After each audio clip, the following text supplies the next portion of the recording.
Welcome to Harmonic Expressions, your body and soul podcast. I'm your host, Dr. Lianna Hunt. Today I'll be sharing with you an interview I had recently. Let's get started.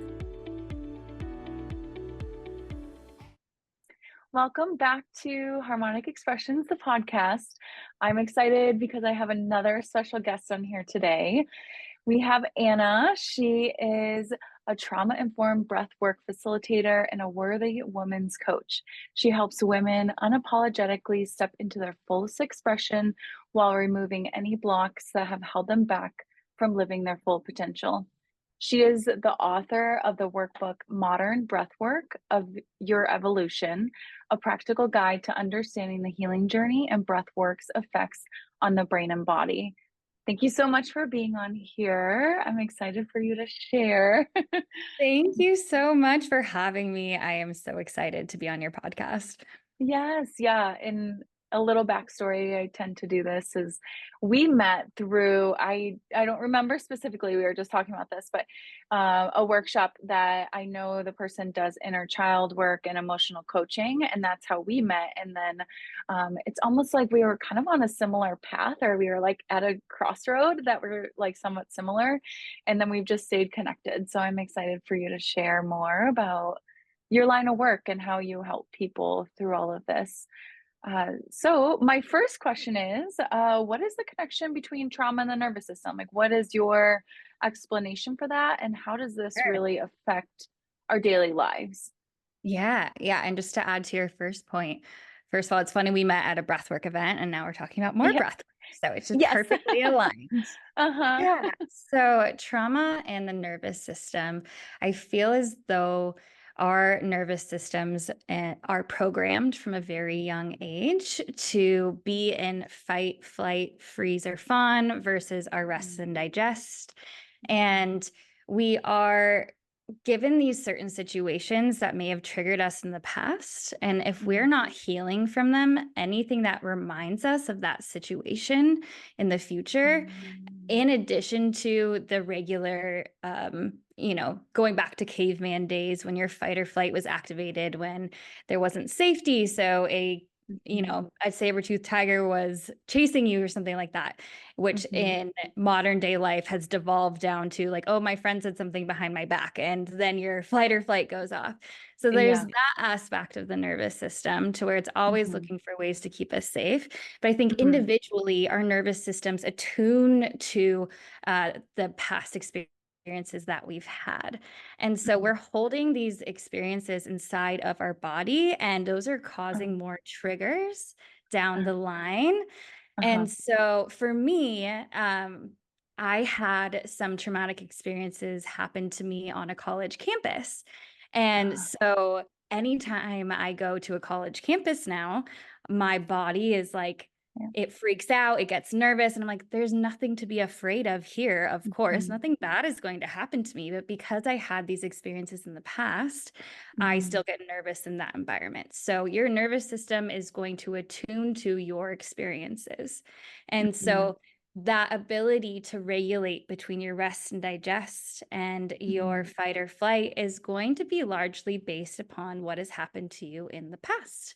And Mhm. so Mhm. without diving deeply into the nervous system itself, which I know you specialize in, Uh-huh. I truly believe that each individual person's very unique experiences is going to dictate where and when that fight or flight response is activated. And it's a beautiful thing to Mhm. have a tool like breath work to notice a Mhm. trigger, be able to Mhm. stop, to pause and Yeah. regulate yourself and Mhm. whenever those experiences are coming up for you. Mhm. Yeah, I would 100% agree. I think that's one thing as I started to kind of dive into a lot of different healing modalities personally, but then also with patients and clients, it came to my awareness that there's a lot of things outside of us that can be really helpful, but we don't have access. Maybe we don't have the resource. Maybe we don't have the money. Maybe we don't, maybe we can't fly and see that special person or whatever that may be. But I think that's what I love so much about breath work is we always carry our breath with us, and it is very grounding for us. And I Yeah. think exactly we can attune to those experiences and then create that awareness of what you're speaking of. Um, and recently, I actually had kind of an experience like that too, where I was like, "Wait, I'm safe. Why am I freaking out?" What's going It's on? Yeah. yeah, it's really interesting how, it can come up at any moment in time too. And Yeah. I think that practice of breath work. So if you could explain a little bit more of like how breath work can help releasing stored Sure. trauma and calming the nervous system. So almost when you maybe would feel that trigger or if you're Yeah. actually working on a specific trauma, like how Sure. can the breath work or what have you noticed? Is there different techniques? Or Yeah. is it just like one thing in general that you've Yeah. seen help? Absolutely. And yeah, I love that you said it's a tool that's built into our bodies, that it's accessible Yeah. at any point in Uh-huh. time. It's literally our life force energy. And it's so much more powerful than we give it credit for in modern day Western society. Yeah. So there are a plethora of different ways to utilize it as a tool. Yeah. Pranayama, if you're familiar with the yoga Yeah. side of things, those are more shorter breath patterns. They're sequences that allow you to ground and get into a meditative state a bit more quickly. And those are ones that I love because you can kind of take off the mat into your daily life. So in the example you just gave of something happened and you're like, why am I feeling activated or triggered? Nothing's happening. That would be a great moment to stop and utilize a pattern. For example, I spoke to a CRO of a company recently, and I was quite nervous. And I practiced the box breath pretty much the whole time I was talking to him. And I could even do it with you right now.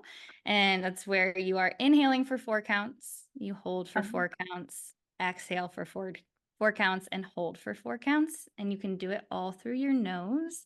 And Ah, it activates that rest and digest nervous system. And it's just like a very calming thing for any time yeah. you are getting a bit activated. So you have those Yeah. shorter patterns, and then you Okay. can do a meditative breathwork session, which is how we met.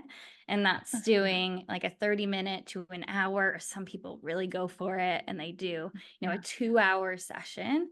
And what's really important with those longer sessions is to set an intention before going Mm, into it, because you're really diving into a deep meditative state of repeating a pattern for that amount of time. So your intention could literally be to release the emotions from the specific traumatic experience.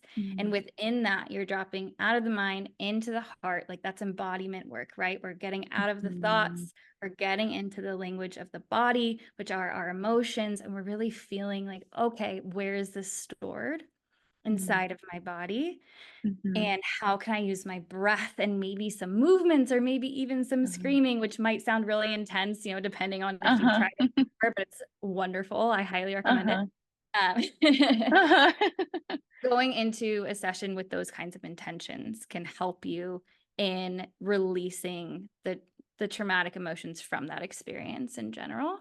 And so Yeah. that work is kind of ongoing and deeper that you would get into typically with a facilitator, whereas Mm. the shorter sessions you can do on your own. Like that's something you can take off the mat or out of the room and just practice in your daily life. Yeah. That's one thing that, like, pops into my head is there are so many different types of breath work, I feel like, but maybe there really isn't. Because it's like sometimes it's like, count in, hold, That's true. exhale, but then there's a certain number. Is Sure. is if there is a number associated with, like, the inhale, hold, exhale, like, say you said 4, is there a Yeah. difference if you did 7? Like, is there Yeah. actually a difference between all of that? I So, could kind of maybe rationale it how it could be yeah. different, but from your experience and, like, working Sure. with people, have you Yeah. noticed it to be different? Yeah, that's such an awesome question. And I think that's really what it is. It's direct experience. So you trying it Mm. yourself and figuring out Ah, the uh-huh. length of the exhale that's going to work for you. But the Okay, trick yeah. to know about these patterns is the inhales are activating. So that stimulates the sympathetic Ah, system. So if yep. you think of someone Mhm. having a panic attack or they're really Uh, nervous, they're uh-huh. taking short, shallow, Yeah, sharp yeah. breaths and they Mhm. can like hardly breathe. And that's so Yeah. activating for them. Whereas if you're Mhm. relaxed, like it's in your body language, it's slow, and it's those exhales Yeah. that are Ah, activating the parasympathetic. So yes. in a pattern that has a longer exhale, the focus of Mhm. that pattern is to really work with the parasympathetic, to really calm yourself down. So Mm, if someone mhm. is having a panic attack, you Yeah. say, breathe in, hold, like count to 8, count to 10, like Ah, let it out, like let it be yes. slow. And Yes. that'll be really helpful. Okay, yeah. I remember one time I was having troubles with exhaling. Like, I noticed that. I was like, "What? I don't know Yeah. how to exhale." And I was like, "Wow, I think what it is, like, it was associated with, like, letting go." I was having such a hard time of, like, letting go of the past, letting Wow. go of these experiences, and so Yeah. it's interesting because then we walk every day, and we Yeah. have that underlying, like, subconscious breath happening, and then Mhm. it's like, even that in itself kinda triggers those memories back up because it's like your body sometimes goes back into the familiar even though it's really we know it is not maybe good. So, Correct. interesting. Wow, okay. Yeah, I think that's such a great example. It's like when you are feeling maybe stressed or anxious or not able to let go, if you tune into your breath, like if you just take a Mm, second to pause and like tune into your natural breathing, it is probably really short and shallow. You're probably not mhm, exhaling for a long time, and it might even take mhm, you a few minutes, or you might not be able to do it. mhm. Like in that Yeah, instance or in that moment, you might not be able to really get slow, controlled exhales. And that's why it becomes a practice. It's like going to the gym. yeah, Like, yeah, how can I learn how to use this as a literal tool in my life? So yeah, I know that I can lean on it when I need it. And yeah. to resonate with you, there was a time last year. Um, I'm pretty open. I don't have much of a filter. So I was withdrawing from antidepressants, which I know that can be like a Uh-huh, stigmatized taboo uh-huh. topic. Rough time, rough time. Yeah. I tried to practice breath work, and Mm, I couldn't get those like or those long exhales. Like mm, it was just mhm. so hard for me. And I was like, what is happening? I do this all the time. And Yeah, so yeah. it can really be a factor of like what's happening in your life as well. Yeah, but even to then have that awareness, I think is really key. Because Yeah. sometimes even though maybe it's not perfect or what it should be, we still have the awareness that what I'm going through is affecting me physiologically, it's affecting my Yeah. body in such a strong way, and, like, that's okay, but I need to keep working through it or keep working on it, so I Yeah. don't make this into, like, a chronic habit or pattern. Yeah. Um, I love that. yeah, I came off some medications too, birth control and then a thyroid medication, um, and that was also when I was really exploring kinda letting go, and it was Yeah. yeah, most of my life, I was on those at that point in Yeah. time, so it was like, I don't even know who I am without these in a way, you know? Yeah. How do I recreate my life Yeah. in And a those are both completely different body, you know? So, 100%. Yeah. yeah, Sorry, I didn't mean to interrupt, but those are both incredibly hormonal medications. So I can only imagine like how that would stir things up. yeah. Yeah, yeah, exactly. I think any medication, it obviously is meant to impact your body, so it does. But then when you come off of Really it, it does. also impacts it too, Yeah. so so I would say for those feeling overwhelmed by stress or anxiety, how Yeah. can regular breath work make a long-term difference in their emotional and physical health? So how could we take it from kind of what we're talking about to actually practicing this. Like, what Yeah. would people maybe start to see or experience, or maybe what did you see or experience with yourself? Sure. Yeah. So, in learning those smaller patterns and incorporating them into my daily life, I've noticed I'm less reactive to the world around me, and I can respond from a more neutral and calm place, like myself of today, and like who I Mm, am today with the person I've done all this work for to heal and mm, grow. Like when I mhm, make this a daily practice, I'm not as stressed out about the outside world. I'm more grounded in my being and have mhm. this like inner strength of it's almost like being unfuckwithable. Like I am not going to Yeah. let this outside world constantly alter my physiological state of being. Like I can take the reins and I can really take control of that by Mhm. utilizing something so simple Uh-huh. every day. And Yeah. it took time, right? Like Yeah. I found breath work right before COVID and then got Mhm. certified in 2022 to be a facilitator. And I would say, Oh. like, I definitely saw the benefits in one-off situations, but within the last few months, and just this has just Mm. become so embodied in who I am now that Uh-huh. I feel like I can set an intention for my day or set an intention for even Uh-huh. this call or set an intention for a breath pattern Uh-huh. and utilize that to dictate how I'm feeling versus allowing the outside world to have that control over me. And that's really powerful. And Oh my what gosh, I yes. hope, yeah, everyone Yeah. listening to this can, feel into. And that's what I work with my clients as well. It's like, how do you take that power and worthiness back? And so you're not Yeah. giving it to the outside world. Yeah, exactly. And I think a lot of the times trauma can be self-induced. It can be by our Yeah. choices, or it also Yeah. could be not. And I Yeah. think that's what becomes like that, where we don't feel like we have power, because I've experienced those too. Um, Yeah. and I think exactly, I think that's what makes breath work so powerful is that Yeah. you do carry it with you. No one will take that away, and if they do, then it's, something else is going on, health Yeah. or medically, Yeah. or, something else is going on. So I think it can Yeah. just be really empowering for people to experience and then integrate.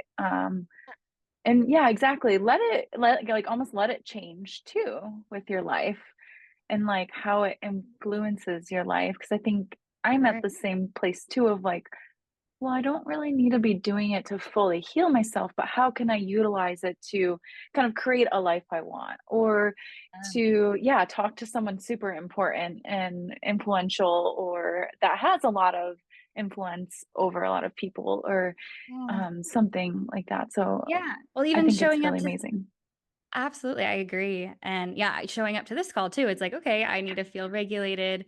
I want to show up as my Uh, best self. And I know when I'm nervous or anxious, like, of course, yeah. those feelings can still be there, but it's like, oh, okay, Mhm. but I'm gonna do something to counteract that and Yeah. relax. And I Yeah. really, really loved that you drew the correlation between like the loss of control with trauma and then Yeah. taking that back with breath Yeah. work. And Yeah. that trauma survivors, I think that's one of the scariest things. It's like you're Yeah. activated for such like a long period of time. You're in that fight or fight for so long that your body almost like shuts down. And Yeah. then yeah, that experience is like imprinted on you and you Mhm. can't control it. And so later from your conscious self, when that's not Uh-huh. happening, you can be like, okay, like that was so scary then. Give myself love. And I'm going to take that power back and I'm Yeah. going to drop into that rest and digest through my breath. So, yeah, loved that Yeah. correlation that you drew. Yeah, yeah. Oh, I've been doing a meditation thing with a close friend where we meditate and then share our experiences, and I was like, "Oh, Oh, I'm so excited," because I feel like this just solidifies everything that I'm like, "Wow, I yeah. need to breathe more. I need to like maybe the meditation is great, but maybe I also just need to like breathe more, like do meditative breath Breath. work sessions rather than like hearing things, like actually Yeah. having someone talk to you." Mm, Um, do you I guess that was really isn't like one of my questions, but that's okay. like do you notice a difference, I guess, between if someone would like listen to a meditation, maybe even like sound healing versus listening to almost like someone telling you how to breathe? Like, do you notice a difference with that? Yeah, I think they each have their time and place and are both really Okay. powerful. Yeah. I think sound healing, like that's a whole other realm with like the frequencies impacting your Yeah. frequency, and that's so Mhm. cool. With meditation, it's more brain based. And so you're visualizing, you're affirming, you're setting Mhm. intentions. And that is really powerful for our brain to hear these positive things. We have 60,000 thoughts per day as humans, and 95% of them we thought yesterday, which really just shows the loop that we're constantly Mhm. in. So when you listen to something that's guided, you're really Mhm. reframing those the 95% of your thoughts that you have every day, and giving yourself a different Mhm. way to choose to think. With breath work, it's that mind body connection, right? So you Mhm. can pair the Mhm. two together, and it's going to be more intense. Like, it's an intense Mhm. experience. And I think you Mhm. have to go into it a little bit more prepared of, Mhm. what you want to work through, and Mhm. then allow yourself to feel differently inside of your body, because Mhm. you're going to have like physiological responses, like that increased Mhm. level of oxygen. You're going to get tingly, your hands might cramp up, called tetany or lobster claws. Some people get dizzy. You might actually feel like you are high, like on a substance, but you're not. You're literally just using Mhm. your breath. You might want to cry. You might want to scream. You might want to laugh. Like, it's going to elicit like these emotions that have been stuck inside of your body, and they're going to want to come up. And the secret is to just let them. Mhm. Because Mhm. in normal everyday life, we as adults tend to, shove those down as much as we can. And Mhm. so when you have that safe space to allow those emotions to come up without shame or judgment, and just to be processed, Mhm. that's the beauty of breath work Mhm. versus doing Mhm. something more guided. So breath work, it's guided by you. Like, you are the Mhm. powerful one. And I say that to all Mhm. of my clients, like, I'm going to be your guide through this, and like really just here to hold a safe space for you. But like, this Mhm. journey is yours, and what you feel and the memories that come up, like, that's all coming from you. And if you want, you can share them after, Mhm. but you are Mhm. dictating the experience. Mhm. Yeah. Yes, I like A completely agree. No, I just sometimes when I have people on here, I have like so many questions. lot. I love Like so many questions. things like Yeah. pop up. I'm like, which one, do I ask? Like, where are we at Yeah. on time? Yeah. Um, so would you like another kind of shorter question, I guess, would Sure. be the breath work, focusing on the breath, maybe where you're feeling it at in the body. Would you say there's a difference between doing that versus feeling where tension is and breathing into it and then allowing whatever to come up? Like, do you say they're the kind of the same thing, or would you say they are potentially going to facilitate something different? So the first option, you said the second option was feeling into the tension. What's Yes. the first Uh-huh. one that you said? Almost like where you just start the breath work and you do more of it based Okay. off of a count or maybe a certain Okay. technique Sure. versus like you could be doing that, but you have tension in your ankle, but you're not really breathing into the tension. You're not like consciously putting all of your awareness into your ankle. Yeah. That makes sense. Yeah. So I think what you're alluding to is like the different intentionality behind what you're doing, or going into it Mm. like intentionless, like, and just seeing what comes up. And I Yes, think there's yes. Uh-huh. power in that too, just to Okay. like Yeah. give your body full autonomy and say, hey, like, I want to notice Yeah. what comes up when I repeat this pattern, versus Yeah. I'm going into this because I want to release the tension I'm experiencing. And Mm-hmm. so in those hour-long sessions, I'll give you a quick snippet. The pattern that I love to use the most is triactive, which is what we Mm. did when we met. Uh-huh. So it's Uh-huh. inhaling through the mouth only. And you inhale, I always put one hand on my heart, one hand on my belly. You'll inhale Mhm. into the belly, into the chest, and out through the mouth. So you can even try that again, like firmly plant your feet on the ground, maybe like just relax a little bit into your chair. So inhale into the belly and into the chest, and big exhale out through the mouth. You can do it one more time. Into the belly, into the chest, out through the mouth. So you can see with that one, Mm. it's less of a count. It's more of Yeah. a rhythmic sensation of a 3-part breath. And Yeah. doing that for an hour, you're working with both sides of the nervous system, Mhm. and you're Yeah. really dropping into your body. Okay. Yeah. Yeah. Interesting. I had like a lot of like, like I'm gonna sweat right now. Oh, So tell me like more. What heat else did like you feel? coming You through. felt like heat? Yeah. Oh, that's Yeah, awesome. yeah, yeah. Like heat, but also like tension just releasing Ah, where I I love am. feel tension right now too. So, because I've Uh, done both, where it's almost yeah, like I'll do kind of a breath work or with a guided person, I'll just follow what they're saying. But then there's times where I'm like, I need to focus on this area and release the tension here and figure out why I keep feeling this so that it yeah. does come up. So, yeah, so interesting. And there's so many ways to like go about it, but then also it just seems like it can be very simple though too for I, people. I think we can like overcomplicate it. Like we're like, what's breath work, you know? And it's really Yeah, these patterns. You're activating a yeah, physiological response to release energy. yeah, Really, that's what we're working with, energy here. Like in this example, it's tension. yeah, So it's just very dependent upon what you're looking to do, but pretty simple at the end of the day. And I love that you had the yeah. awareness though. You're going to say, I'm going to Mhm. deviate from what the facilitator said Uh-huh. and focus on what I know I need to focus on. And that's like you being, Yeah, again, like just very autonomous and yeah. being in your own sovereignty of saying, like, this is Mhm. where I need to be, where I need to focus. Yeah. Yeah, and I feel like that could be something really simple. Hopefully the others that are listening can also I mean, you could even just set a timer and do that for Totally. a minute, Yeah. throughout your day and see like how that starts to shift like a mindset maybe or what you're feeling Yeah. or a mood too. So, so awesome. Let's Okay, well, we already went through the other last question. Is there anything else that you would like to share? Is there anything that you're working on? Or I would love to learn more about your workbook and where others could download that or what that looks like as well. Sure. So I have a couple of things. Yes. Uh, the workbook first, Modern Uh, Breathwork for Your Evolution. It's $13 on Amazon.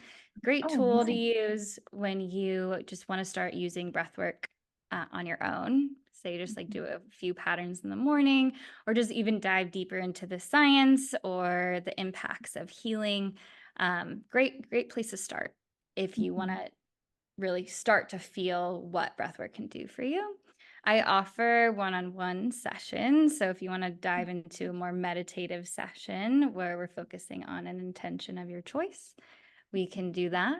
I also have, it's almost published, a breathwork full body reset. So I teach you a pattern for every chakra, and that helps you kind of from a bottom up approach regulate all the different types of things that we need to work on from the different chakras. So like Yeah. grounding, your sensual space, your power, love, speaking up, intuition, and just connection to the divine. So I have that available. And other than that, I love connecting with people. So can always find me on Instagram and reach out to me there.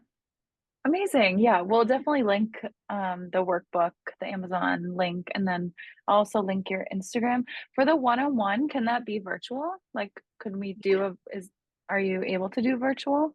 I am, yes. I Okay, do. great. Yeah, it's hard to do them all in person. We live all over the place these days, Yes. so definitely do it virtually. In the San Diego area, I do have people come over sometimes, but virtual works just Okay. as well. Okay, amazing. Thank you so much for being on here. Ah, thank you so much for having me. This was so fun. I love talking about this. It gives me life, so I greatly Yes. appreciate your invitation, and I love the work with that you do. So I'm excited to see what else you put out there. Oh, yeah, same to you. And we'll talk to you soon and maybe we'll do another one. I love that. We'll see in the future too. Yeah, I love that. Okay, Yeah, anytime. awesome. Okay. Thank you. Thank you, Lianna. Bye. Thank you again for tuning in to this week's episode on harmonic expressions. Thank you, Anna, for being on here. It was a pleasure speaking with you, and I look forward to hosting you again. If anyone has any questions or would love to follow along, please go ahead and check out the links below to connect with Anna. Otherwise, please like, share, subscribe to Harmonic Expressions. Until next time, keep expressing you.